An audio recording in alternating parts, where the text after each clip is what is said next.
Hello, everybody. It's Thursday night, and it is what? 9:03. I didn't want to rush anybody. Thought I'd let the suspense build. So when I did go live, you would be so excited. Or if you're watching at home later, you go, where is this dude? Click, go on to something else. Maybe you did, maybe you didn't. But welcome to Thursday nights, Minutes with Milo show. And tonight we're going to talk about cinder block.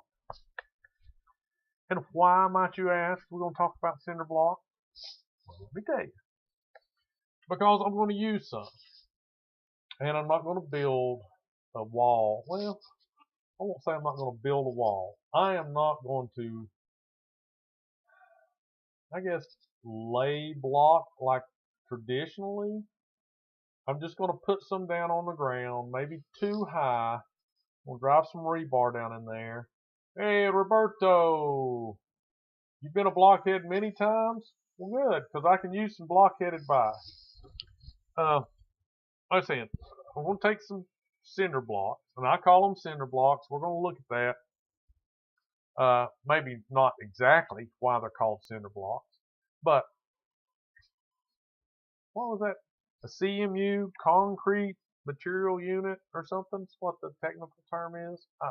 Anyway, I'm going to take a couple, stack them on top, lay out a big line of them, drive some rebar down in the holes, and then I'm going to backfill a little bit against them. And why? Because I've been trying to build up around my barn with slate. And I had it all packed down. And I'm no grader. I'm no, landscaper or heavy equipment operator. Well, everybody knows the water should run away from your building, right? It shouldn't collect around your building.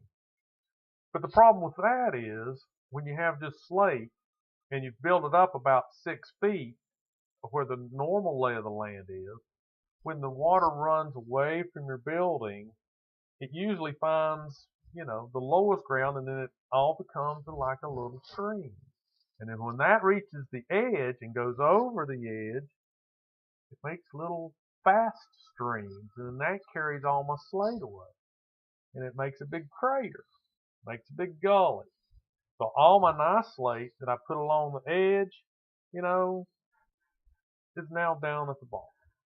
So we'll take some blocks, some cinder blocks, we'll lay them down, we'll stack probably a couple high, drive some rebar down in there just so that they don't push over, and then I'm going to repair these gullies. And this time I'm going to be a little more careful about how my water is ran, how I control the water. So anyway, I got a hold of some free cinder block today. There's about 10 of them. It's not going to be enough, but it's a start. And I was picking them up, and I noticed not every block was the same. And then the ones that were the same, they were different, top and bottom or bottom top, depending on what you call that. Now these are in my mind, if you say cinder block, I think of, a rectangular block, got 2 square holes in it and a piece in the middle. And they're, I don't know, they have a shape on the end. I don't know what you'd call it. An I shape or a half a H shape, something like that. But anyway, those are the ones you'd use if you're building a foundation or a block wall or a block building. And so I started doing a little research, and there's several different kinds of cinder block or concrete block. And I've never really paid attention. Then you start thinking about, well, you see some of these block buildings, and sometimes they're just square, especially on the ends. Sometimes they're just, can I do this? Yeah, got a sharp edge. Anyway, some of them are rounded, nice smooth round on that. Some of them have smooth sides, and some of them have really jagged sides. And, started thinking about that, and I thought, well, let's just look and see how many there are. So that's what we're going to talk about tonight. I've always been interested in how people lay block, how they lay brick, and I've watched it done. And on the outside, looking in, it looks fairly simple. All right. So you have a footer that's going to hold all the weight. And then, you start laying your first course, and you lay them together, and then you mix your mud, and you slap it on there, you put some there, you lay that one down, and you go on, and you overlap them. You don't make a straight seam down. So this one's here, and the next one's here. See, they kind of overlap, so they're in the middle. And then the next one goes on top of that, and the next one goes on top of that. So you don't just make stacks of them like that, or they just fall apart. So, they draw a string or stretch a string, keep it lined straight, and all that stuff. It looks simple, but if it's not done right, you joint your concrete, not concrete, your mud, mason, what do they call it? Mortar. Your mortar joint. If it's not the same, then when you get out 10 feet, 20 feet, 30 feet, 40 feet, it's not level anymore. And then if they're, thicker on this one and then thinner on that one, then you've got to build a wall that's, 10 3/4 inches tall to meet the specs. It may not be that when you get to the top. It may be 10 1/2, it may be 11 1/2. So your mortar joints, I bet it's tough. Never done it, never looked at it, studied it or anything. So I'm going to try to find a video that kind of lays out the step by step on how to get it started and all that stuff.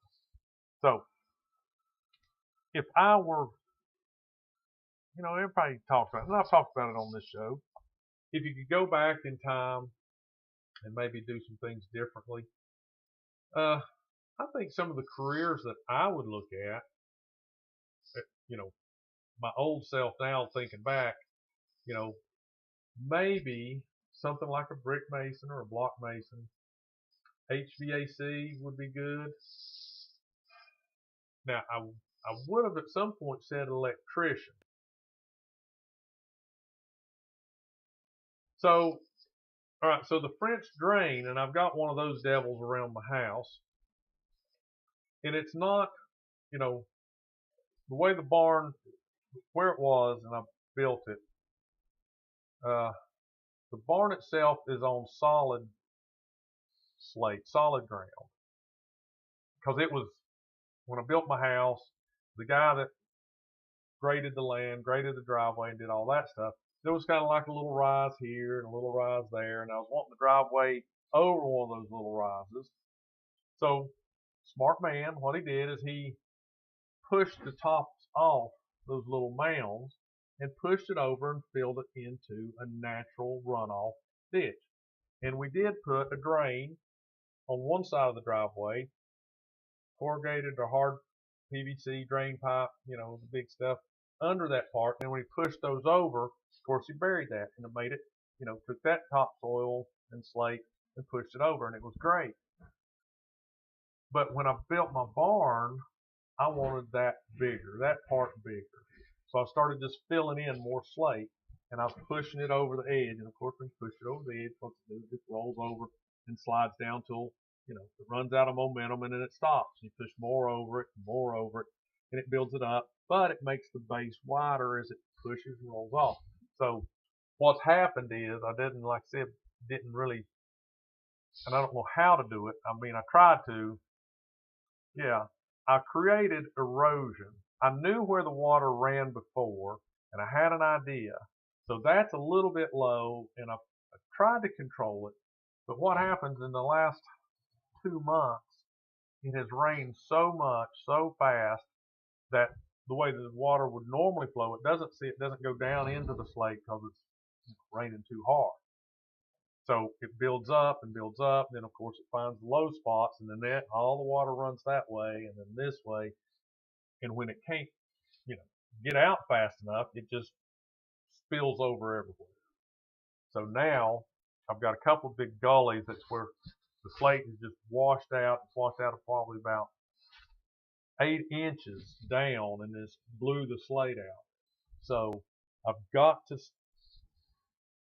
we'll put some stuff at the bottom, so then when the slate goes over, instead of just spilling out into the ground, it's going to stop and it's going to stack up. And then I'm going to build the edge up a little bit more so that the water hits the edge and then doesn't gain so much momentum. And then I'm going to try to control it with some ditching and some things like that. But I'm looking for cinder block, and I found some cinder block. And like I said, never messed with them except, I had houses built and watched the guys do it, watched the brick mason do it, that kind of stuff. And I've got some around, that you prop stuff up on. You see them cinder blocks all the time. People put the typical redneck jack stand is to jack your car up and throw a cinder block under it. So they've got a lot of uses other than building, buildings. People work out with them. You carry them around and they're heavy. So you put one in each hand and you do a farmer's carry. And, when you move them back and forth, it's a good workout. Gives you good strength, makes your hands tough, makes your shoulders and arms strong because you got to hold them and, walk with them and all that stuff. I bet you block masons are probably pretty strong because if you ever watch them, a lot of times they just reach down, grab one up, plop it on top, grab one up, and they do it hundreds of times a day. But going back to some jobs that I would do, or maybe a career I'd get into. I was going to say a electrician might be a good one, and it still could be. And the reason I say it still could be is it's complicated. One, I mean, you think, you pull some wire, you twist this, you put a screw in there, you put it in the box. No, all the regulations and all the different grades of wire you have to use for the different voltages, and what they're going to do, and how long the run is, how many outlets are, all that stuff regulated. And that's a good thing because, electricity can start fires, electrocute people. It's not nice. It doesn't play nice. So after messing with it for a while and getting shocked a few times and trying to work with really stiff, heavy wire and make it twist and then put it on an outlet and then shove all that stuff in the box and make it lay in there so it doesn't touch each other, it doesn't short out. I don't know. Electrician would be a tough job. Now, HVAC would be tough too because you got to know your stuff, right? You got to know math. You got to have, some book smarts in there. And so, but maybe you don't have to deal with heavy gauge wire as much and, those kind of things.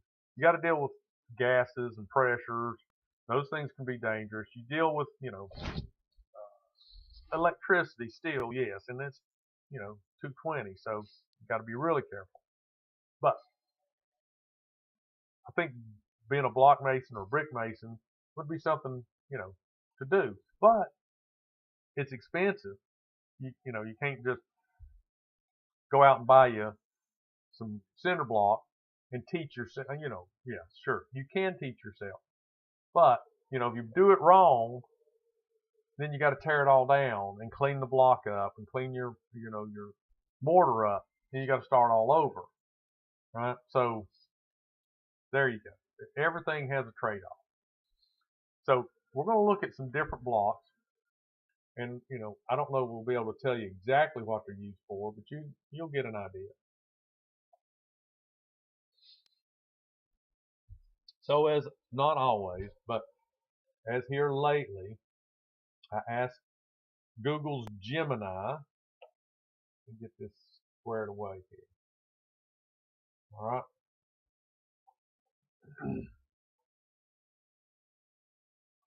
And I've got it set up, but it doesn't seem like. All right, here we go. All right, so I asked Google Gemini, how many different types of cinder blocks are there? All right, so first thing it tells me is, are you talking about cinder blocks? So while often used interchangeably, Cinder blocks are a specific type of concrete block. Okay, yep. Also known as concrete masonry unit. I'm sorry, CMU, concrete masonry unit. Never heard tell of that. A traditional cinder block is made with a mix of concrete and cinders, coal ash. All right, so as you can tell by the way I said coal ash, and that's ashes that is left after coal's been burned, that's not used anymore. They don't use coal ash or cinders in cinder blocks.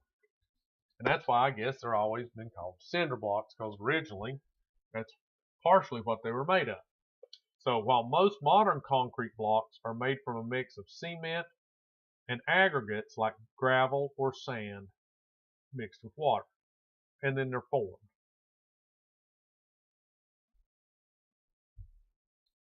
So I learned something new today. Let's see what that means. Okay, so that just shows you the reference. I learned something new today. So they were working on a house where I work, and they had to drill a hole, a core hole, through some cement, through a cement floor. And they were using a core drill, and that's a drill, it's a circle, you know, and so it drills out, and then when you're done, there's a piece of the material, whatever it is, inside, and this was concrete.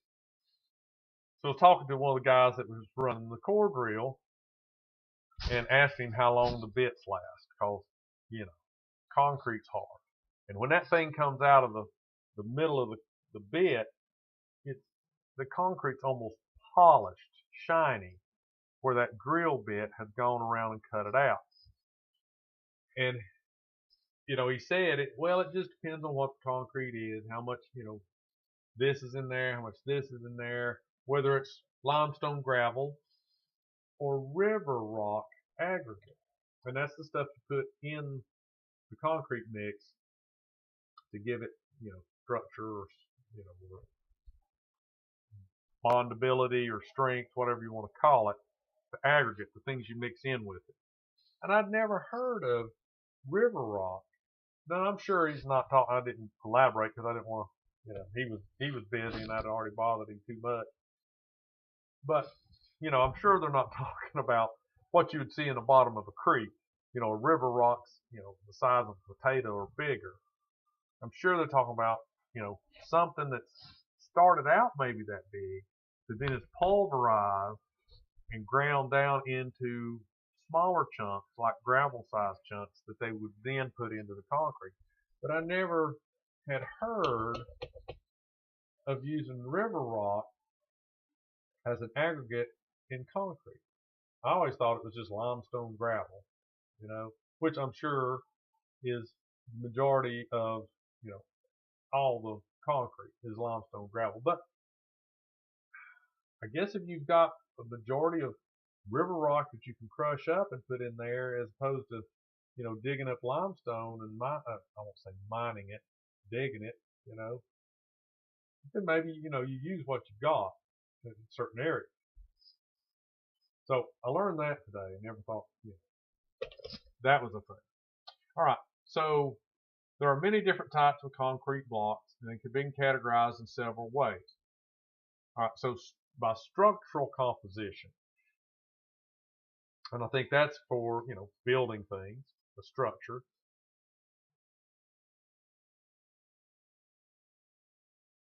So you had a friend that would haul fly ash. All right, can you tell me what fly ash is? What's fly ash?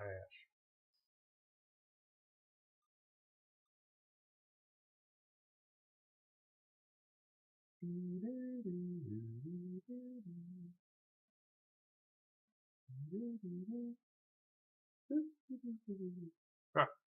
While you're thinking about it or typing it up. So by structural composition, hollow blocks are the most common, and that's what I picked up today. Featuring holes that can be filled with rebar, concrete for reinforcement, and they're lighter and more cost effective. Of course, they have holes in them, so they're going to be lighter, and that means you use less material. more cost effective. And then there's solid blocks. Large, dense, ideal for projects requiring significant strength and durability, such as foundations and paving. I think it was used to make cinder blocks. But is fly ash like coal ash, you think? Or is that what they used to call coal ash?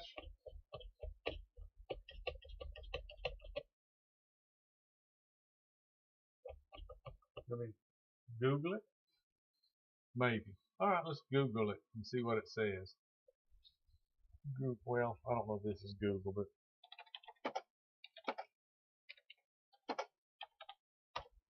see if it just answers. Fly ash is a fine powder created by a byproduct when burning coal. All right. This ash gets collected from flue gases and can land pretty much anywhere if not contained properly. In construction, fly ash plays a crucial role. It's often mixed with concrete to improve the strength and durability. So it is a name for coal ash. All right. So your friend hauled coal ash back in the day. All right. But I don't know what he's doing now, but they still burn coal. I guess maybe there's still a way to get a hold of coal ash. By use or shape in cinder blocks. Okay, stretcher blocks are the standard rectangular block used to build the main part of the wall. So I bought or picked up stretcher blocks. Corner blocks have a plain flat end for creating clean corners and openings for windows and doors. Bullnose blocks are similar to corner blocks but have a rounded edge for a more softer finish. All right, so that's what I'm talking about. Some of them are pointed, some of them are round, to make not a sharp edge but a nice blunt round edge. Jam blocks have a deep groove for a window or door casing. I don't know if I've ever seen one of those in use. Lintel blocks are U-shaped blocks used to create reinforced beams above windows and doors. Don't know if I've ever seen one of those. And split-faced blocks have a rough textured surface giving it appearance of natural stone. And that was one of the other ones I alluded to. Your stretcher blocks are smooth on the side. Now the split-faced blocks have a really rough texture on the outside.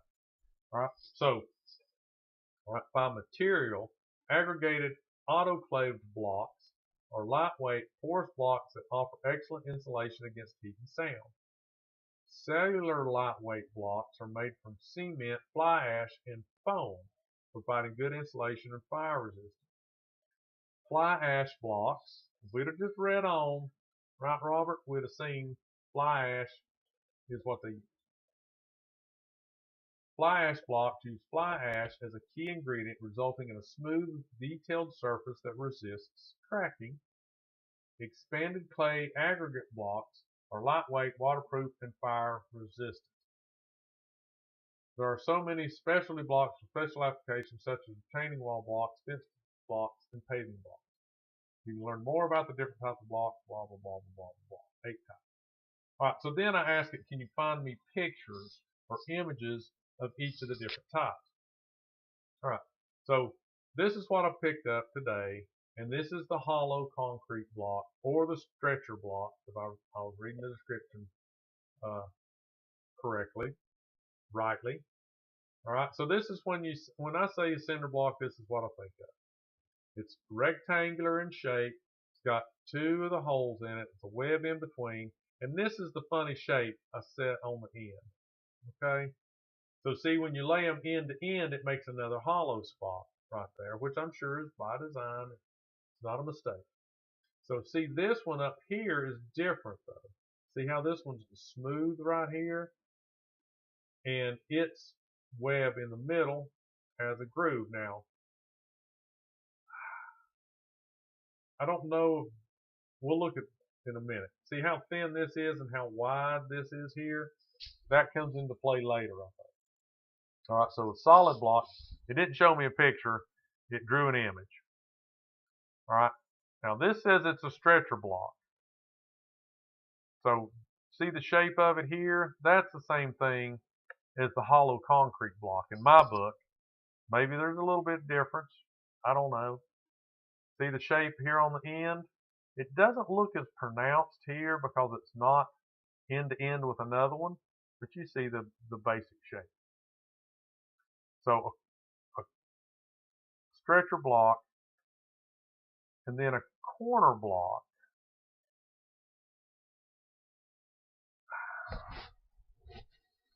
This is, I mean, like I don't know how to lay blocks, but if you were laying these type of blocks and then you come to lay a corner block, I don't know how that would work.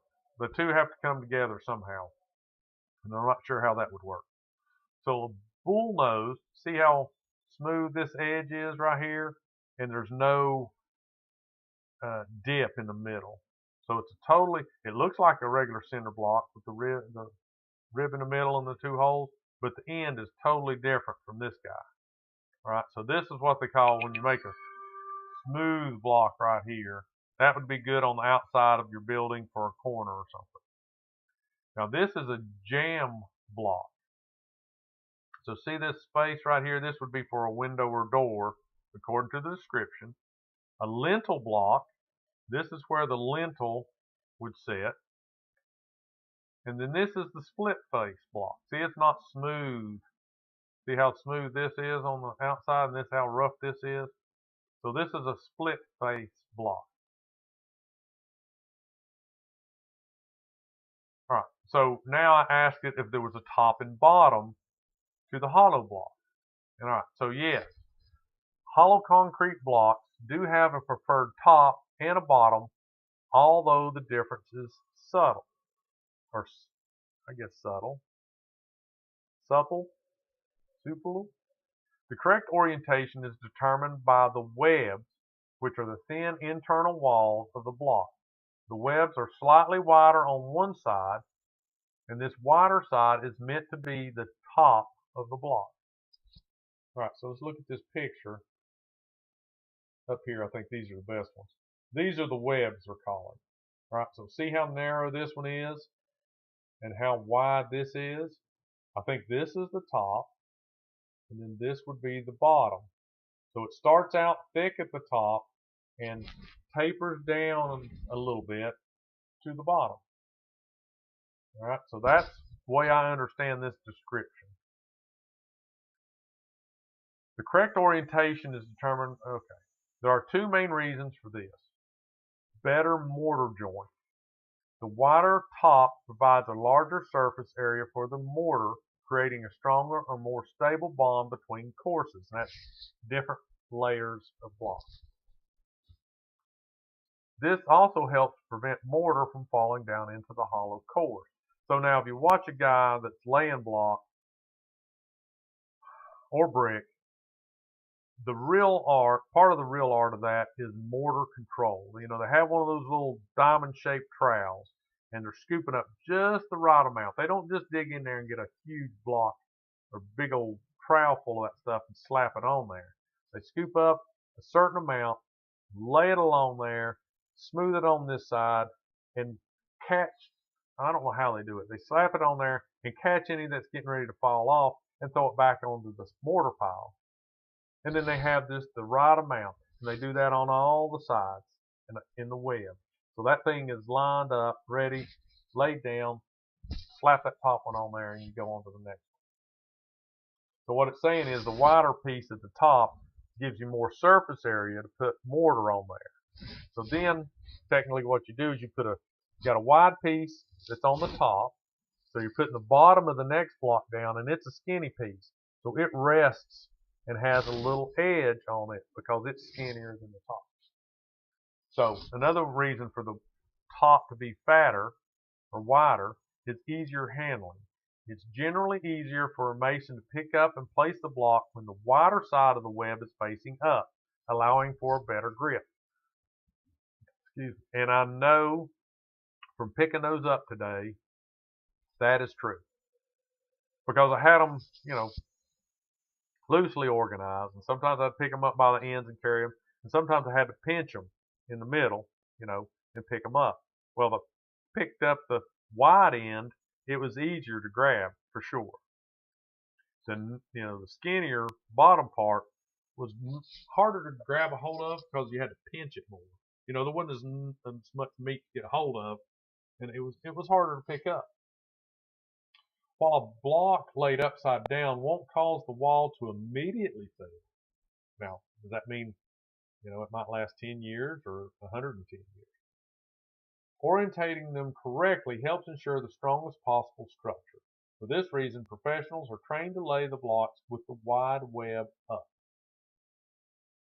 So it says there's a great video, or a great demonstration. This video is a great demonstration how to properly lay a concrete block wall, which includes showing the correct orientation of the block. So guess what we're going to do? We're going to watch that and kind of get an idea of how a professional person lays blocks.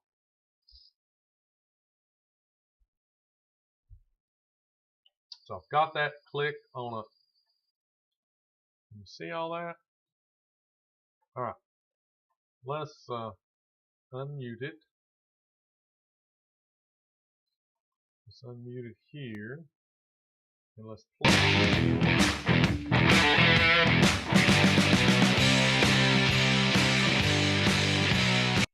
All right. So just to give credit, can we roll this up? All right. So get over here so you can see. Give this dude's credit or dudette or company or whatever. How to build a block wall start to finish by Odell Complete Concrete. All right. So this is a video from Odell Complete Concrete showing you how to build a block wall start to finish. Oh, I'm sorry. There it is. Odell Complete Concrete, how to finish a block wall from start to finish. I got to remember to do that because you can't really see it. Oh man, you can't see that either. That is. Will this go down? Let's see if that helps. No, that didn't help. All right, we're going to try this. I'm going to have to probably shuffle it around a little bit. Hi, David Odell here with Odell Complete Concrete, and we have arrived on a new job site starting right now. We have Eric here. We're going to pull this chain link fence down. Then we're going to build a block wall adjoining with the existing wall. Then we're going to come down here at some point. We're going to leave about a 14-foot opening in here. We're going to put a double swing wrought iron gates. This wall has some damage, so it's going to come out. You can see that. I mean, for the most part, oh, you can see the whole thing shaking at this crack. Look at that. So that's coming out. We're going to rebuild, and I'll show you where the problem started on this particular wall. I don't know if you remember, but we filled this swimming pool in here. I don't remember that. About a year ago, I guess it was. Turned out real nice. It's looking real good. But here's what I think started the whole problem. You see this tree? Cracked the wall. Basically, it broke it off the foundation. So we're knocking it out and rebuilding it. You're not gonna like this, boss. What? Oh. Does it still get it on camera? Does it actually still work? This is why we go with the wall. Best company yet. Oh, it's still working. Hi, David Odell here with Odell Complete Concrete. I'm glad they're using. Here we are on the new site, and we're gonna unload the CTX 100 Vermeer. These guys, well. Got a little breaker attachment. Make it look easy. Later on, I'll be bringing out my hoe attachment to dig this footing along the side of that garage. Oh, that'd be a good thing to do when you. But the breaker attachment, what I was using. When you sit down and start thinking about it, it all starts with the footer that's being level, right? So the first level is key. I can get along with that. After that it's squared away, it goes up pretty quick. But it's, you know, still that mortar joint, laying them, you know, the same thickness, keeping them level so it doesn't upgrade or downgrade and all that stuff. You know, experience is, you know, I won't say the best teacher, but comes in, you know, very handy. To Using that for, I was going to use that for removing the existing foot. What I want to see is where, you know, it actually starts, you know, I can tear crap apart. This is what they're into right now. Tearing it apart. Made from concrete, so, right, so they tore down the old we wall. can grind that up and make a nice base material out of it. So the steel will go back also, and that's separate recycling. California. They've got some real. You can see only one rebar vertically was left standing after this. Now, if this was built right, you'd have a lot of rebar stubbed up and it would still be standing. I've seen a lot of videos and stuff of California. You know, the house is on the front of the house is on the street, and then there's the back of the house. Most everybody has a fence to keep their neighbors out, and then in between your backyard and your behind neighbor backyard is almost always a little alley that you can get in and out of your fence with, and that's where these guys are working. So I bet it's standing like there, in California. It wouldn't have fell apart like that. The new design is going to be a lot different.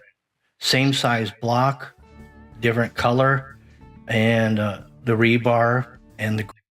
All right, so he's cleaned it up. See if we can get to where what I'm interested in is actually laying the block. He's still prepping, still prepping, still prepping. He's got his block. Let's see. Of the wall. So, all right, so see his block over here? Does have a different end on it than what I looked at in our pictures. And I bet these lock in together. You know what I mean? So you put one block there, it's got a slot, and the other block has a protrusion. You put them together and they lock together instead of going together like this and creating that little hole. To one side of the gate opening. So at the end of that garage, we'll stop. We're going to put an A block wrapped around that 6-inch. That's what the gate will hang from. All right, so here it looks like we're together. That's the first phase. Put some rebar in the bottom. Also, I drilled into the other wall, this near side, and come on, buddy. And then I tied my verticals with a little 3. He's giving some detail. If you understood what he was talking about. Right, you so can't really get a nice trowel on it, but they put some fines in it so that you can actually get a nice smooth finish if you wanted to. All right, so this here thing, he's got his block laid out. The reason for that, rather than 4, is because the existing footing was in the way, so we just stepped it over to the next cell. These are all interlocking block, so you can potentially set them a little bit quicker than if you had a head joint. So there's no cement vertically up the wall at all. It's all just horizontal beds. All right, so yeah, see how they interlock right there? And I don't think this concrete that he's put in there is not dry. It doesn't look dry.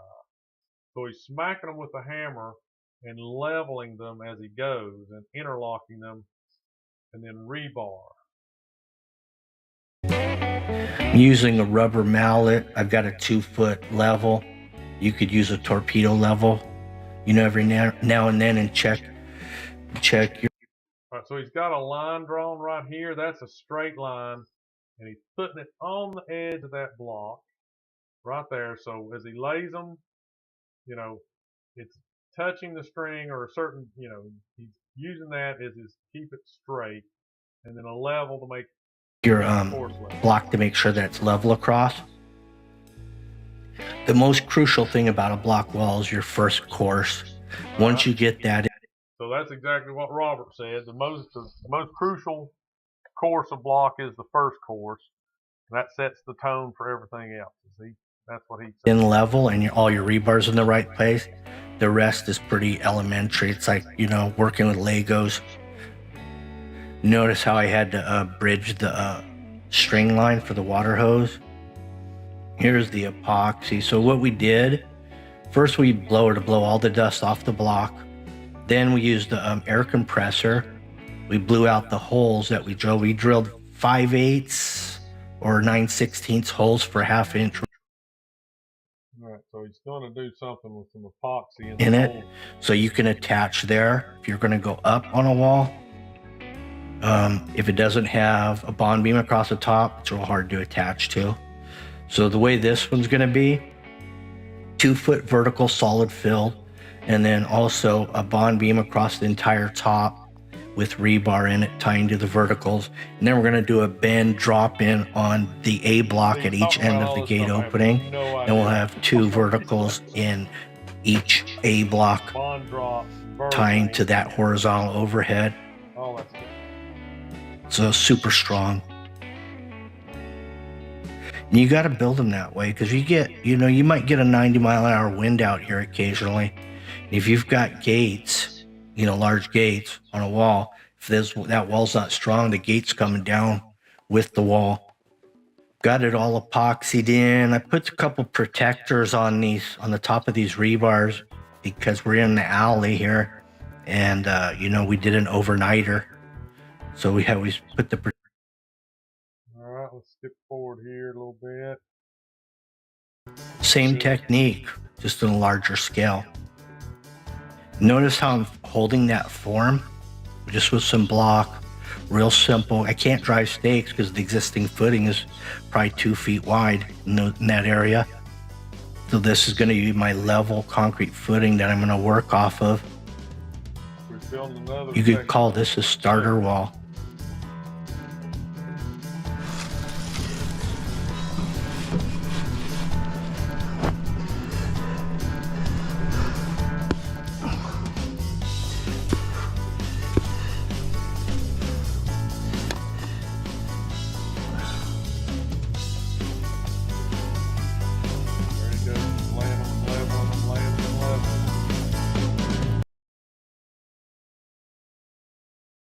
Though I'm having these wrought iron gates custom built anyway, so it didn't really matter. All right, so he's got, I can't remember what kind of block he called this one, but this is where his gate's going to be. And you can see it's a much bigger block, and it encompasses this other block right here. But it's always nice when you put a mark and then you start working from one end on your block, and then you go, wow, I hit that mark I put there. That's kind of rare. Right, so now we got colored mortar. So see his little mortar and his trowel that he's using? Can you? Oh, come on. So there, this is one thing I hate about doing this.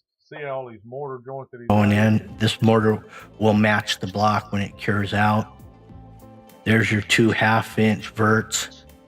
They're going to end up running up to the top and bending over to the bond beam all the way through. What I'm going to do is just build my ends. I've got 2 25-foot sections on either side of the gate opening. So I'm just going to throw a couple blocks up here, A's. Then I'll go to the other end, throw a couple of 6/8/16s, tie a line, and fill in the middle. See, he said a bunch of stuff I have no idea. If you'll notice, I got these new pants on. They're from Milwaukee. Yeah, really nice. They got some nice clothing. Oh, go back for just a second. So he laid up 6/8/16s. That their pants, their pocket, tearing your pockets.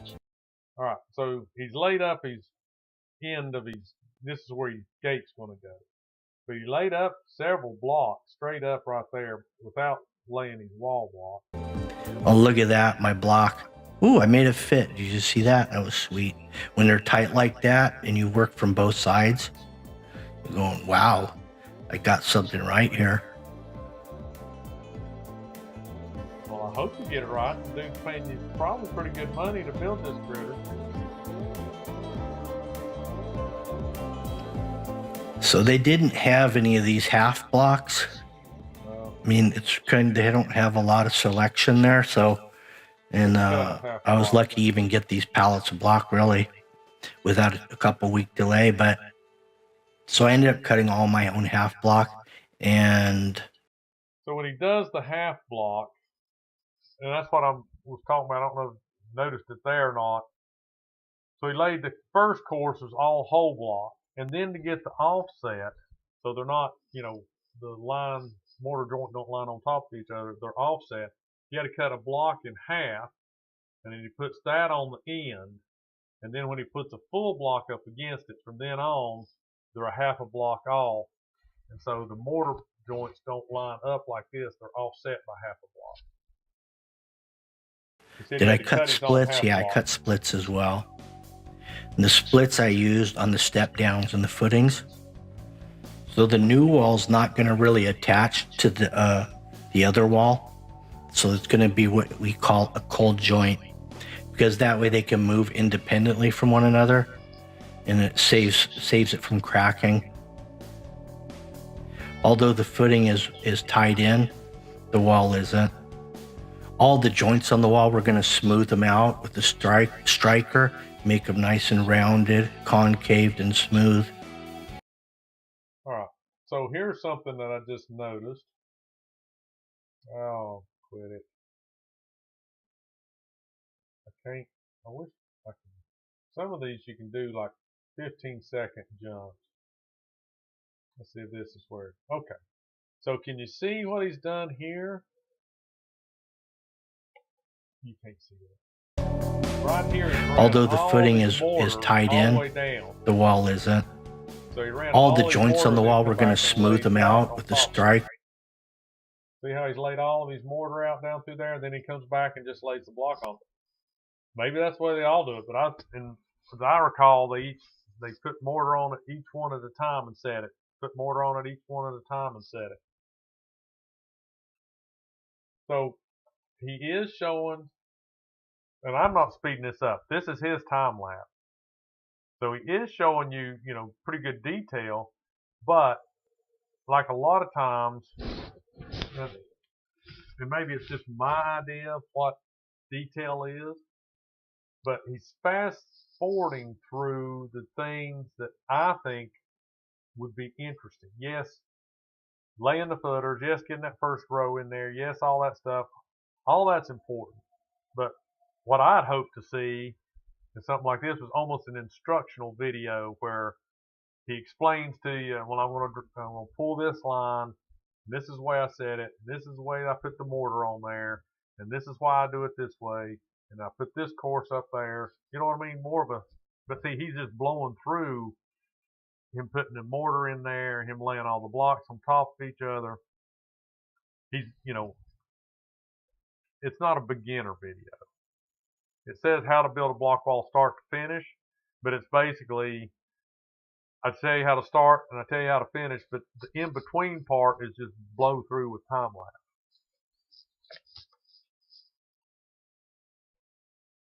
First 25 foot of it. And then I'll do it the same technique on the second 25 foot. It takes that and rubs off all the mortar. My dad, he had a job. Making up. He had concave mortar joints. And look at that, I've got a 14-inch Milwaukee battery powered cutoff saw, and I've got a 9-inch Milwaukee cutoff saw, all battery. So when I walk over there to cut a block, I don't have to restart it. I can just press a button and it's ready to roll. Lays out all his mortar. So his helper is getting his, see how he just slides the mortar on there? That's what I think is what experience says you have to do. There it is, perfectly level. So if it's level crossways, you know it's going to be plumb. All right. So he says if it's level crossways, you know it's going to be plumb. And I think that's every contractor, every carpenter, every brick mason, every block mason has their own, like, well, if it's good this way, then you don't have to worry about it. And that, to me, that's how walls aren't square. That's how rooms aren't even. That's how things become, if it's ever put in tile or any kind of flooring that you had to put together, and you start on one end and you expect it to end up a certain way on the other end, and it's a half inch off on the other end, to me, that's why. Yeah, if you do this one step, then everything else will be okay. Not in reality, and not in my book. If you had to do, I hung wallpaper before, and you talking about nerve wracking to match up patterns and to get it to look good when you're dealing with a room that's not square top to bottom, left to right. It's stupid. Can they ever get it perfect? Probably not. If you could pay the money and you told your contractor, dude, if this room is not square, my house is not square, when you're done, I'm not paying you. You probably wouldn't be able to afford the house. Nobody would probably build it for you. Why? Is it humanly impossible to do? I don't think so. But would it take so much longer? Yes, I'm sure it would. I'm sure it would. It's working right along. So I do like this look here on the end where they've used those big blocks. And I'm sure it's more than aesthetics. I'm sure it serves a really good purpose.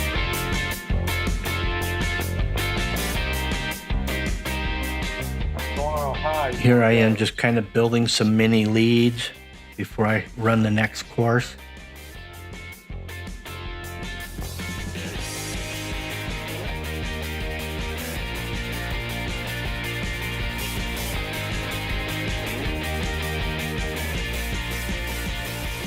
Once I get this wall all the way up, I've already pre-marked back of wall with a yellow crayon at every upright vertical bar, so I know which cells has the steel, and then I'll just cut to fit the rest of the vertical, and I'll drop them in there as I'm. So let's see, let's skip closer to the end. What's he doing here? Vertical right down the middle, then it's not going to move. Now here's the cap block. Let's see what he's going to do. What he did say it won't move. And then I slide the vertical down. That way I can get it nice and centered. If you were to drop the verticals first and then do the concrete, your verticals might end up getting pushed against the side of the wall in there. So it's best to put the concrete in first and then drop your vertical right down the middle. Then it's not going to move. So how do you drop the rebar? Now here's the cap block. And it through the concrete. I guess you have to drive it down through there, wouldn't you think? I don't think it's just drop down there. Concrete is there.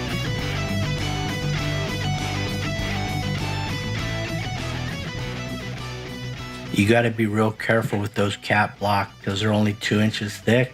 If you put one down the wrong way or something, it's going to break. Which happened to us. I had the exact right amount of cap block. Take a look at that other wall. It was kind of rinky-dink looking, wasn't it? So this is my second job at this particular house.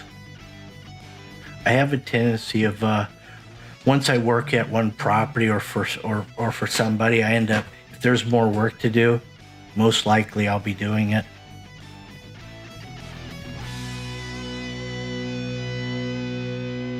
Alright, so that's the wall. Alright, so we're not, I saw what I think I needed to see. So What else did we see? And I asked it to make my thumbnail, which it did. And I like the thumbnail. First time I asked it, it did what I wanted it to do.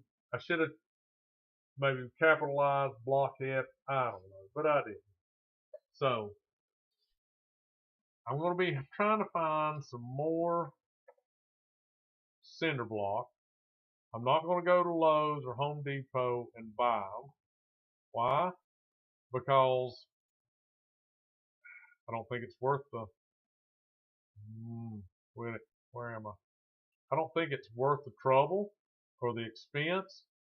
I haven't looked lately on Marketplace, but you can find leftover block Marketplace, and instead of being, I don't know what block is, I haven't looked at it. Let's just say it's $2.50 a piece. Sometimes you can find it on Marketplace for $1. They're trying to get rid of them, and I don't care what they are, as long as I can drive some rebar down in them and make a semi-retaining wall out of it. That's fine. And I don't know how many I'm going to need. I got 10 today. I probably had 6 of my own or 5 of my own. It's not going to be enough. So 100's too many, I think. I'm not going to build like a real retaining wall. This is just kind of to help stop the slide of the slate. So if I keep it from sliding down too far, I can back it up, and therefore it'll build up my bank better, so it won't just coast down. You know what I mean? If you've ever had to deal with erosion you'd understand. It all ends up in the bottom, flushed out the bottom. So if you can stop that, it packs itself together and it resists erosion a lot better. Plus, trying to make it